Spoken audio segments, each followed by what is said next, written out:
Hari ini Selasa tanggal 20 Juli tahun 2021 merupakan hari terakhir pelaksanaan pemberlakuan pembatasan kegiatan masyarakat atau PPKM darurat yang dimulai sejak tanggal 3 Juli. Pemerintah sebelumnya menunjukkan sinyal akan memperpanjang masa PPKM. Sinyal dimaksud dilontarkan oleh Menteri Koordinator Bidang Pembangunan Manusia dan Kebudayaan Menko PMK Muhadjir Effendi saat mengunjungi Hotel University Club UGM yang dijadikan shelter pasien di Yogyakarta Jumat tanggal 16 Juli tahun 2021. Teman-teman, bahwa hampir pasti virus corona akan menghampiri kita semua manusia. Saat ini hanya vaksinasi dan pola hidup yang akan membentengi kita dari terpapar. Apakah benar PPKM akan diperpanjang? Mari kita simak bersama. Sekarang ini hanya ada dua, mempercepat vaksinasi, sekali lagi mempercepat vaksinasi, yang kedua kedisiplinan protokol kesehatan, utamanya masker. Saya paham ada aspirasi masyarakat agar kegiatan sosial dan ekonomi bisa dilonggarkan. Hal semacam ini bisa dilakukan jika kasus penularan rendah, jika kasus kronis yang masuk ke rumah sakit juga rendah. Kita sudah cukup lama memberlakukan PPKM darurat, cukup sudah. PPKM ini seperti pukulan knockout buat mereka.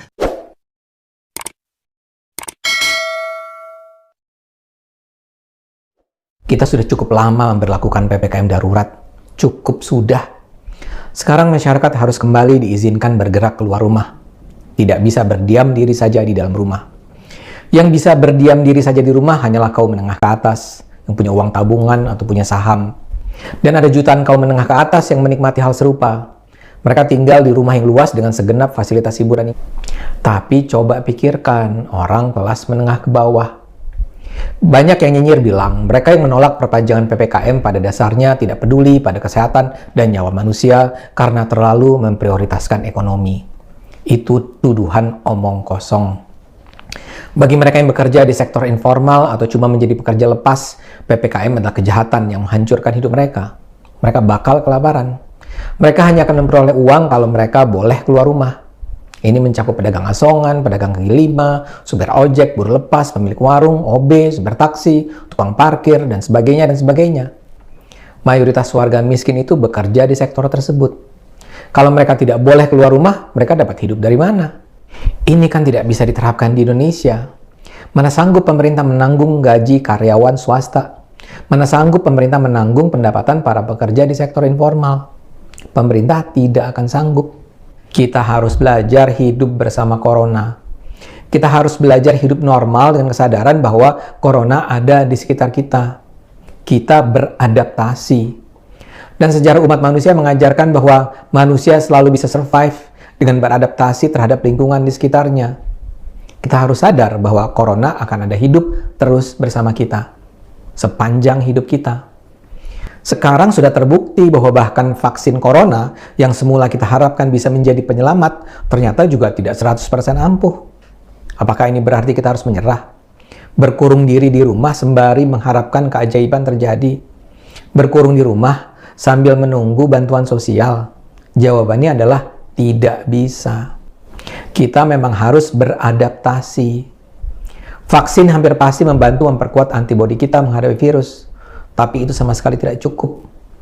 Buat saya, makanan, gaya hidup, olahraga, asupan vitamin, cara kita berinteraksi adalah kombinasi dari hal-hal yang akan membentengi kita dari corona.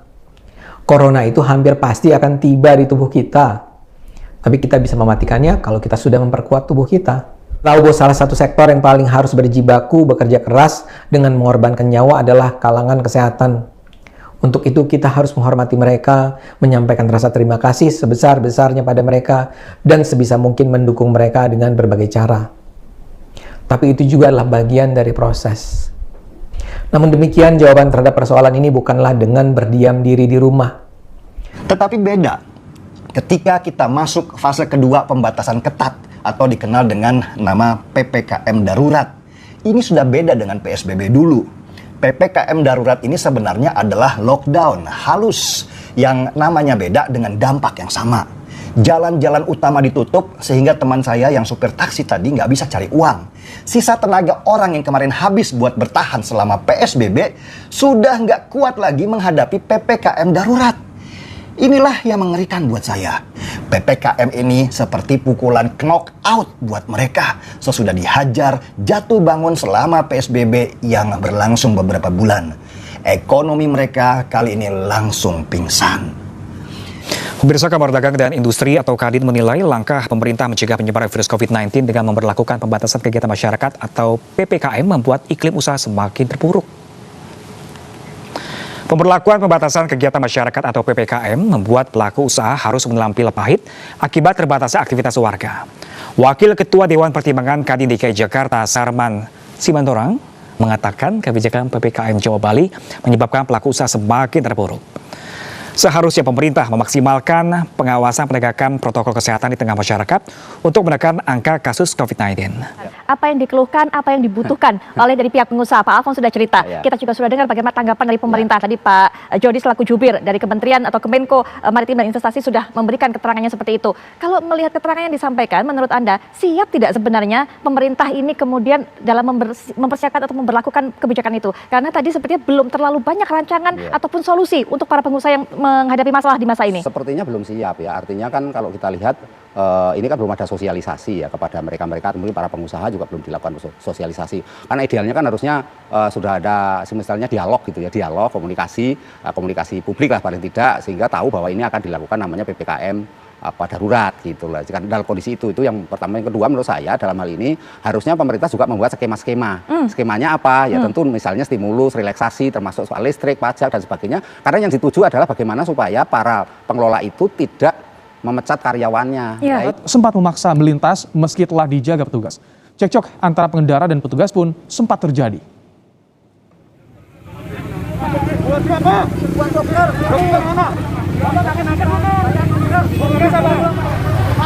Pengendara yang terkena penyekatan di Jalan Raya Bogor Pasar Bo Jakarta Timur sempat menumpuk dan memaksa melintas. Sejumlah pengendara bahkan sempat cekcok dan bersih tegang dengan petugas meski sudah diminta untuk putar balik. Sejumlah pengendara mengaku kecewa karena tidak bisa melintas meski bekerja di sektor esensial dan kritikal.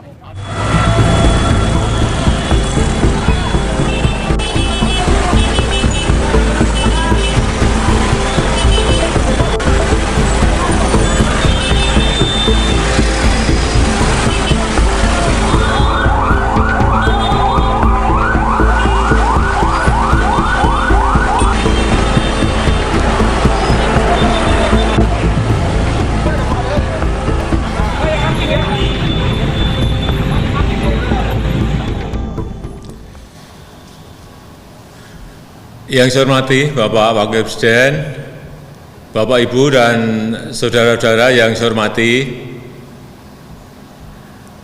akhir dari pandemi ini belum bisa diprediksi. Setelah varian pertama, kemudian datang varian Delta. 3 hari yang lalu WHO menyampaikan diperkirakan akan muncul lagi varian baru lagi, dan ini akan menyebabkan pandemi bisa lebih panjang dari yang kita perkirakan. Artinya kita butuh ketahanan nafas yang panjang.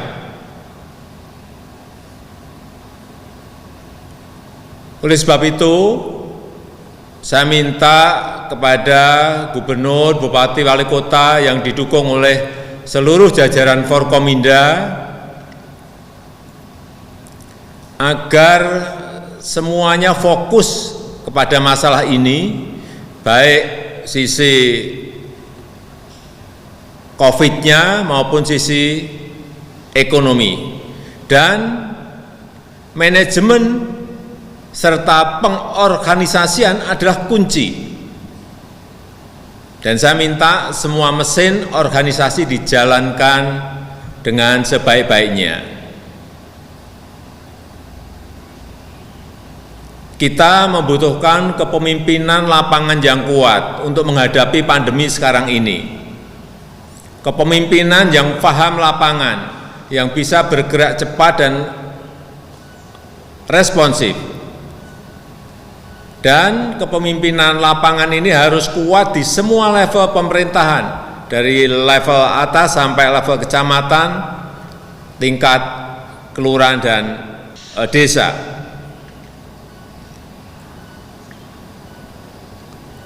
Saya paham ada aspirasi masyarakat agar kegiatan sosial dan ekonomi bisa dilonggarkan. Hal semacam ini bisa dilakukan jika kasus penularan rendah. Jika kasus kronis yang masuk ke rumah sakit juga rendah. Bayangkan kalau pembatasan ini dilonggarkan, kemudian kasusnya naik lagi, dan kemudian rumah sakit tidak mampu menampung pasien-pasien yang ada, ini juga akan menyebabkan fasilitas kesehatan kita menjadi kolaps. Hati-hati juga dengan ini. Dan yang paling penting, jika disiplin protokol kesehatan itu bisa dijamin, terutama jaga jarak dan memakai masker. Kuncinya sebetulnya hanya ada dua sekarang ini. Hanya ada dua. Mempercepat vaksinasi, sekali lagi mempercepat vaksinasi. Yang kedua, kedisiplinan protokol kesehatan, utamanya masker. Pakai masker. Oleh sebab itu, saya minta kepada gubernur, bupati, dan wali kota yang didukung oleh jajaran Forkominda, betul-betul semuanya fokus dan bertanggung jawab terhadap semua ini. Pemerintah pusat akan memberikan dukungan. Dan kembali lagi, kuncinya adalah kepemimpinan lapangan mulai dari kepala daerah, camat, kepala desa, dan lurah. Termasuk di dalamnya ada tokoh-tokoh agama, tokoh-tokoh sosial, dan organisasi sosial, dan keagamaan di tingkat lokal bawah. Beberapa tindakan di lapangan, saya yakin Bapak Ibu juga sudah sangat paham. Pertama adalah tindakan lapangan untuk pencegahan. Disiplinkan masyarakat mengikuti protokol kesehatan untuk memakai masker, jaga jarak, dan tidak berkerumun. Ini kunci.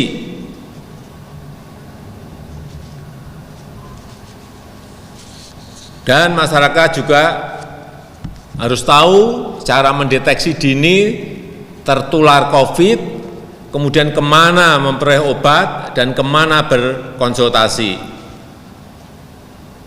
Apakah ke dokter atau ke rumah sakit. Kemudian yang penting yang juga ingin saya sampaikan, penyiapan rumah isolasi, terutama untuk yang bergejala ringan. Kalau bisa ini sampai di tingkat kelurahan atau desa, ini akan lebih baik. Kalau tidak, paling tidak ada isolasi terpusat di tingkat kecamatan, terutama ini untuk kawasan-kawasan yang padat, utamanya di kota-kota. Ini harus ada, karena cek lapangan yang saya lakukan untuk kawasan-kawasan padat, 3x3 dihuni oleh 4 orang. Saya kira ini kecepatan penularan akan sangat masif kalau itu tidak disiapkan isolasi terpusat di kelurahan itu, atau paling tidak di kecamatan. Yang kedua, tindakan protokol pendisiplinan terhadap masyarakat, terutama untuk pasar, pabrik, untuk mal, untuk rumah ibadah, dan lain-lain, benar-benar agar didetailkan aturannya. Dan yang ketiga, rencanakan dan siapkan rumah sakit daerah, termasuk rumah sakit cadangan dan rumah sakit darurat. Ini harus ada antisipasi terlebih dahulu. Paling tidak kita memiliki di dalam perencanaan itu bagaimana kalau rumah sakit itu penuh. Jangan sudah penuh baru menyiapkan, akan terlambat. Saya minta terutama untuk urusan rumah sakit, agar kita semuanya betul-betul cek betul, kontrol lapangan, cek obatnya di rumah sakit, siap atau tidak, untuk berapa hari, untuk berapa minggu, atau untuk berapa bulan.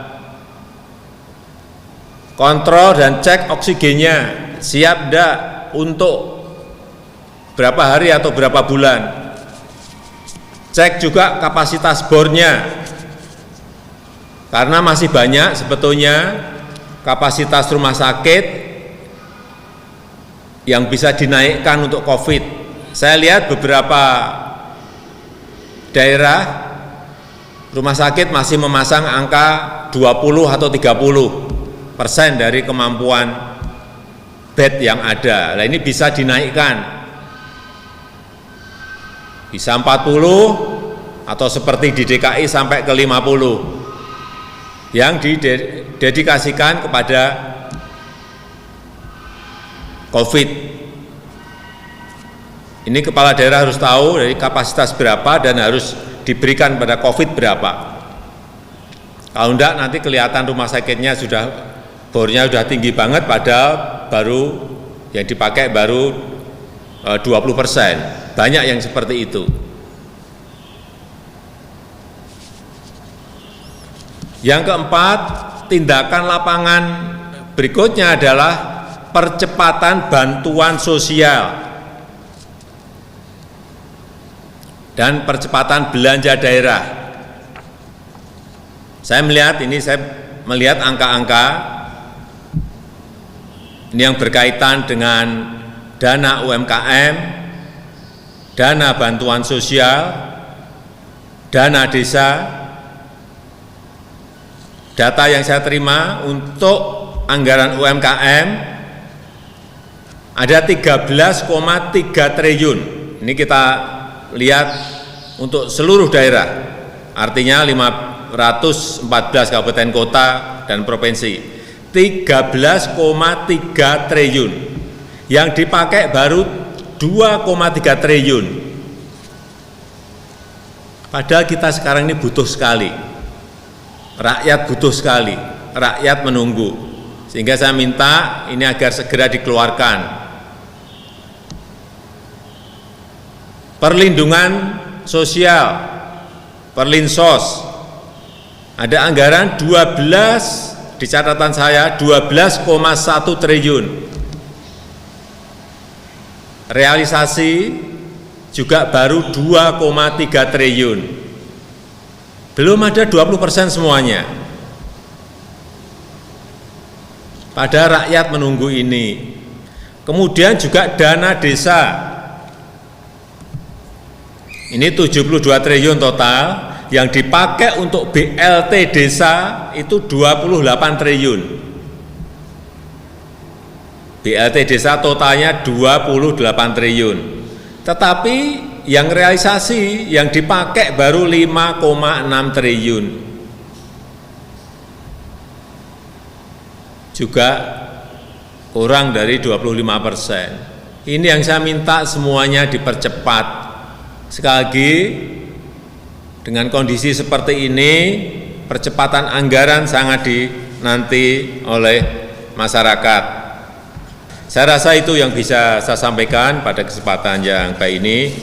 Bapak Ibu sekalian, saya ingin mengucapkan terima kasih yang sebesar-besarnya atas kerja keras kita semuanya, tetapi sekali lagi saya minta kepemimpinan di lapangan yang kuat itu betul-betul kita munculkan agar